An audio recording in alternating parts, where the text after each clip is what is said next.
بيقولوا إن الأرض وكل بتخبي في قلبها حاجة غالية ما تطلعهاش غير لما بيجي وقتها. يمكن علشان كده فضل في حجر نايم في حضن الأرض ملايين السنين، لا مستعجل يشوف النور ولا زعلان من الضلمة. كان عارف إن الكل جميل معاد، ولما جه يومه أخيرا ما طلعش بلون واحد، طلع شايل ألوان السما كلها، كأن الدنيا كلها اتفقت تسكن جواه.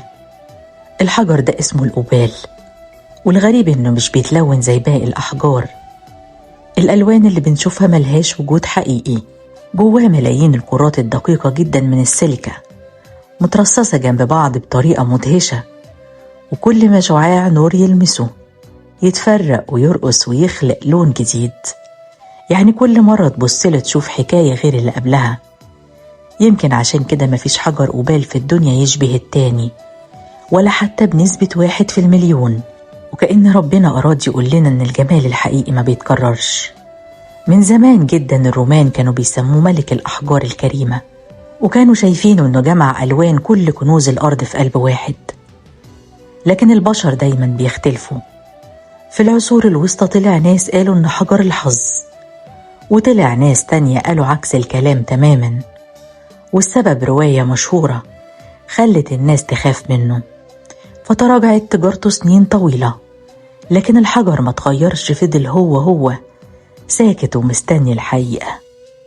النهاردة أغلب الأوبال النفيس في العالم بيخرج من أستراليا، وكأن الأرض هناك لسه محتفظة بسر قديم. وفي المكسيك في أوبال لونه نار، وفي أثيوبيا ألوانه كأنها مطر نازل على كوس قزح، وأنظرهم هو الأوبال الأسود، حجر شكله كأنه ليل، لكن أول ما يلمسه الضوء تلاقيه مجرة كاملة بتتحرك جواه. يمكن المصري القديم عرف أحجار عظيمة زي الفيروز والعقيق، لكن الأوبال ما كانش من الأحجار اللي اتشهرت في الحضارة المصرية القديمة. وكأن لكل حضارة حجر.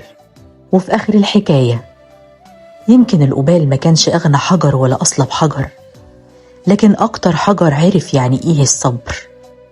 قضى ملايين السنين في حضن الأرض، محدش شافه ولا سمع عنه ولا عرف قيمته، ولما خرج ما تكلمش، ساب النور هو اللي بيحكي عنه.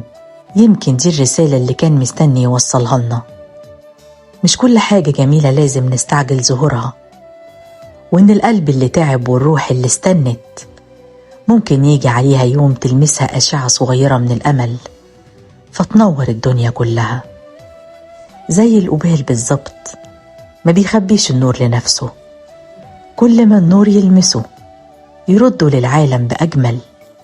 فيا رب خلي أثرنا كده، كل خير يدخل قلوبنا يرجع يخرج رحمة، وكل خير يدخل قلوبنا تاني يخرج بكلمة طيبة.